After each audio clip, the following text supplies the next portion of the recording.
Chers amis, aujourd'hui, je voudrais vous présenter ma nouvelle histoire que j'ai écrite en russe et en français. Elle s'appelle Le jeu des contrastes en français et en russe, Игра на контрастах. Tous les gens cherchent l'équilibre dans la vie. Nous tous cherchons l'harmonie. Chacun cherche ce chemin sur soi-même. Et chacun possède quelques qualités, quelques traits qui sont très agréables et très bons. Mais il y a aussi ceux qui ne sont pas si bons. Et on cherche, on tente toujours de les cacher au sein de soi-même. Mon récit, j'ai commencé avec la belle phrase de Charles Dickens. Il y a des ombres sur la terre, mais ces lumières sont plus fortes dans le contraste. Le contraste, c'est notre mot le plus important. Alors, commençons. Ceci est beau et cela est moche. Ceci est bon et cela est mauvais. Ceci est propre et cela est fautif. Tout ça sont les phrases bien connues à chacun depuis l'âge de chaussettes. Nos parents, nos jardinières d'enfants, nos maîtres d'école, nos profs de l'université, jamais ne manquaient telle opportunité de dire comment on doit se tenir. Et comme les enfants, à la règle, ont l'esprit ouvert à toutes les choses autour d'eux, ils absorbent les nouvelles informations comme une éponge, sans avoir distingué quelles nouveautés seraient vraiment utiles pour eux sur leur chemin de vie adulte et quel moment il serait mieux d'écouter que d'une oreille. En fait, les enfants en général possèdent ce trait congénital d'écouter attentivement seulement les choses qui leur semblent intéressantes et captivantes, en rejetant d'une façon naturelle tous ceux qui pourraient dénaturer leur personnalité unique, tous ceux qui pourraient les faire s'enfermer de tout le monde et les rappeler à l'obéissance en oubliant soi-même pour plaire aux besoins de la société. Voilà la réaction de défense que la plupart des adultes neutralisent savamment et légèrement. Puis on est capable de mouler d'une personne presque tout et son contraire. Malheureusement, elles sont souvent des caractéristiques bien passantes pour devenir un rouage ou un mécanisme dans le système, mais en même temps désastreuses pour l'épanouissement personnel. Pas à pas, année après année, on apprend tous les modèles nécessaires pour se séparer de sa nature et mener la vie lui ayant imposée par l'environnement. Dans le secret de son corps, on sent quelques incommodités qui sont difficiles à expliquer, en particulier au seuil de la vie. Car c'est un sentiment aussi léger, presque insaisissable. On continue à tirer la charrue par une vieille habitude, en mettant ses suspicions et ses inquiétudes dans le coin le plus éloigné de son âme. À l'horizon de 20 ans, on est déjà plein de toutes sortes de stéréotypes, de règles, de tabous et de restrictions internes. À même coup, il reste peu d'espace dans l'esprit pour des idées créatives, pour des pensées indépendantes et pour des jugements objectifs. Avec le temps, le grand nombre de gens ont toute la gamme d'opinions imposées du monde extérieur, en étant devenus, sans avoir remarqué, les artistes parfaits du théâtre humain de la marionnette. Tout de même, c'est impossible de tuer la nature de personne. Bien sûr, l'environnement, les circonstances bouleversantes de vie, l'incertitude de demain peuvent faire cacher l'essence de chacun, mais à titre temporaire quand même. C'est comme les deux mains qui font partie du corps et qui luttent chaque jour l'une contre l'autre. Juste, devinons la situation où la main droite informe la main gauche, qui est le plus superbe, car elle se trouve vers la droite et tout le monde fait la majorité de choses avec celle-là. Dans ce cas-là, la main gauche soit obligée à obéir à sa sœur aînée, sinon elle a à souffrir. Comment ridicule ça sonne! En vérité, on a besoin de deux mains, où chacune remplit sa fonction. Voici un exemple tout trouvé. Il y a juste 30, 40 ans, à l'époque de l'Union soviétique, pendant laquelle les gauchères étaient considérés comme les fausses pattes. Et depuis le premier cours à l'école, on se mettait en quatre pour les réapprendre en les ayant obligés de ne pas écrire qu'avec la main droite. Le résultat de telles contraintes physiques ne peut pas tarder à paraître. La majorité de rééduqués avait montré tous les signes de troubles mentaux et du comportement lié à la tentative de retourner leur nature individuelle. Moi, je suis aussi une gauchère, et je crie, je mange, j'ouvre et je ferme des portes et des fenêtres avec ma main gauche. Bien sûr, en vivant dans le monde des droitiers, je suis capable, et mieux encore, je suis obligée de faire les mêmes choses avec la main droite, mais cela prend plus de temps et exige plus d'efforts chez moi. En effet, j'ai une belle plume, mais à peine le stylo est dans ma main droite que ma jolie écriture, en moi de deux, se transforme en caractère encore lisible, pourtant loin de penser à l'étalon de beauté. Tout de même, je me sens heureuse qu'on m'avait permis à l'école de me servir de la main gauche pour écrire, coudre, dessiner et d'autres activités scolaires, en poussant des soupirs, en secouant la tête avec mépris, en s'étonnant de ma différence génétique et en s'exclamant presque chaque jour: Bon gars, comment tu peux écrire comme ça? Tu dois se sentir mal à l'aise. Va donc avec la main droite.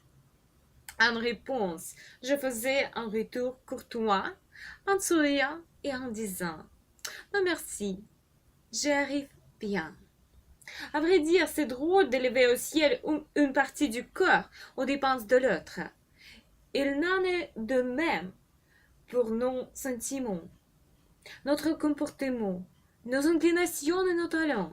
On a besoin de toute la gamme. Pourtant, c'est l'art qu'on apprend au cours de sa vie d'utiliser ses qualités et ses émotions avec sagesse.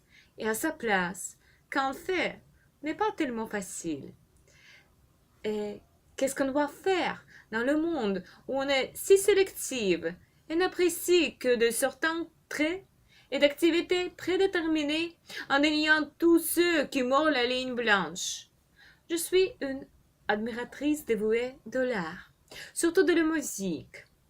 Mes genres préférés sont le rock et l'opéra, bien qu'on dise souvent que ce sont les directions musicales éloignées comme le ciel et la terre. Qui sait, peut-être on a raison. Malgré tout, j'adore tous les deux. Et récemment, j'ai eu la chance de visiter un concert dans le théâtre de l'Estrade à Yekaterinbourg, ma ville natale et chèrement aimée, s'appelant le rock et l'opéra. On a promis de présenter des morceaux de grande musique en duet du groupe de hard rock, dont le soliste est un violoniste virtuose. Comme d'habitude, j'observais le public avec immense curiosité pour deviner leurs sentiments et expectations avant le programme et les comparer avec leurs opinions à la fin du spectacle. Ça se faisait sur une jambe de voir que l'audience avait l'air sceptique. En n'entendant rien de spécial de ce concert, j'ai entendu les phrases comme ça. Ah bon, c'est drôle ce concert-là. C'est la peine de s'étendre à quelque chose d'extraordinaire. Ou, c'est ton idée d'y arriver. Quant à moi, j'essaie de ne pas juger d'avance et de laisser la situation se dérouler de soi-même. Car dans mon pensée, j'avais déjà éprouvé beaucoup de cas où mes jugements étaient totalement faux, en me troublant la vue et du coup la prise de la propre décision. Alors que ce n'est pas toujours facile, et de temps en temps, j'oublie mes promesses moi-même de ne pas classer un individu, une situation, une opportunité à l'avance. Comme chaque être humain, je possède mon mélange de points faibles et forts. Alors, le concert a commencé et la magie de la musique a pris sa place dès la première minute. Le silence régnait dans la salle. Il n'y avait aucun bougement. On avait du sentiment que tout le monde habituel était cloué et était régulé au dernier plan, en invitant sur la scène l'univers de son bouleversant, enchantant, hypnotisant, comme la tendre, invisible toile d'araignée qui vous entoure, vous enrobe et finalement vous captive. La première pièce musicale était instrumentale avec le violoniste jouant en solo. Son violon sonnait torrentueux, comme une tornade blanche avec les passages pointus, purs, limpides et aigus, accompagnés par les fréquences basses, graves, brutales et denses des caisses et des guitares électriques. À l'arrière-plan de la scène, un grand écran se trouvait, sur lequel une immense main humaine dessinait des images au cours du déroulement de la démarche musicale. C'étaient les illustrations ayant fait sur la sable, en intensifiant l'air général mystique et en se succédant comme les images ultra rapides d'un film dessiné. Après la première mise en scène, les deux voix de chanteurs d'opéra, l'une le baryton musculin, puissant, et l'autre le soprano féminin, lyrique, s'en étaient entrelacés avec la musique instrumentale. De pôles de vie, de forces contrastantes, de côtés de pièces s'en étaient réunis en créant une réalité nouvelle, intacte et holistique. J'ai eu une sensation que je me trouvais dans le monde où il n'existait plus de délimitation de l'enfer et de l'Éden, où la consonance parfaite était la seule reine. Semble-t-il, l'opéra et le rock soient différents comme jour et nuit. Pourtant, on a besoin de deux énergies fondamentales, venant du haut et du bas, pour passer dans la cour des grandes, pour prendre la liberté entière et pour trouver l'harmonie désirable, serait ce en soi-même ou avec le monde environnant. En fait, ces deux forces ne sont pas diverses comme elles nous paraissent souvent. Elles prennent leur source d'une fontaine commune. Oui, elles coulent à l'encontre.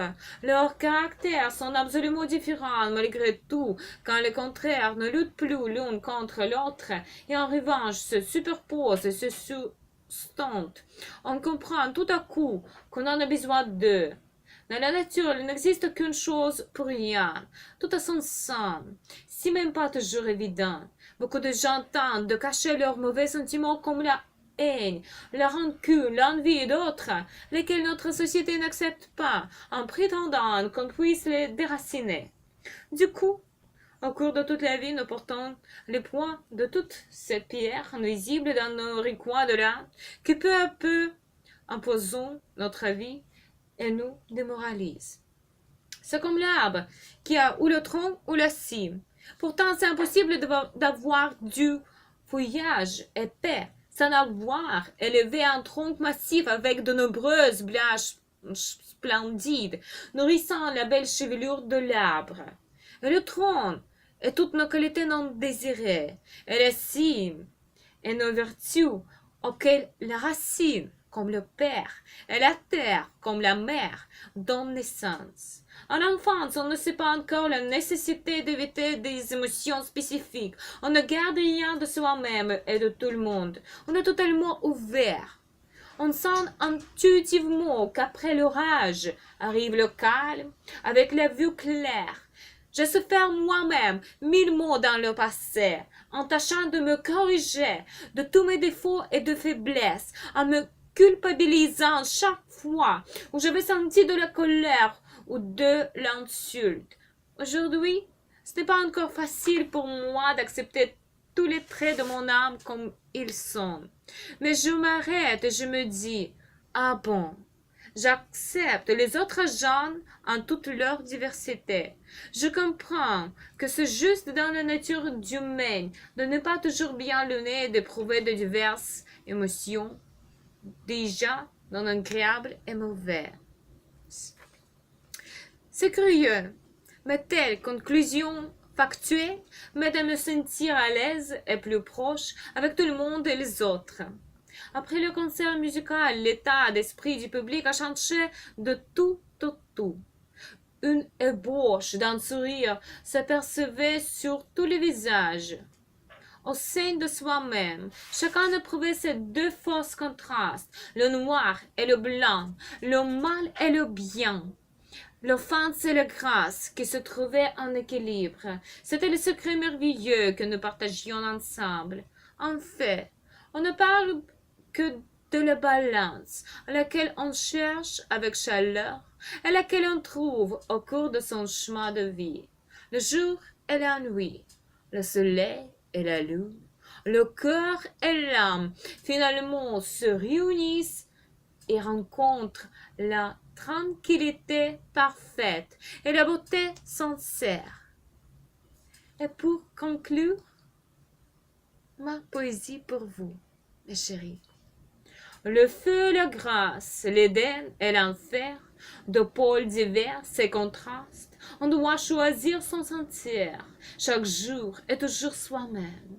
De frais, tu m'as demandé la liberté, comment le trouver?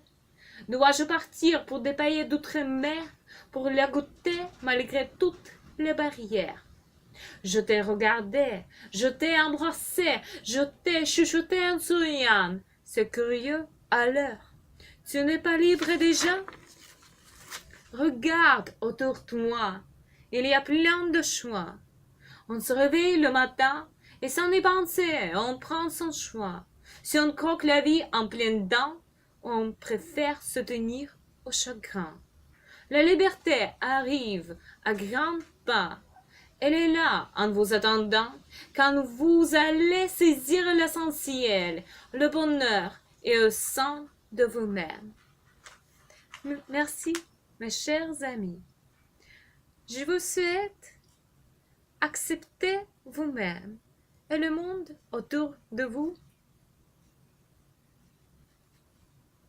qu'il est. Parce que chacun possède toute la beauté dans soi-même. Aujourd'hui, maintenant, et pas dans le futur. Vous êtes déjà parfait.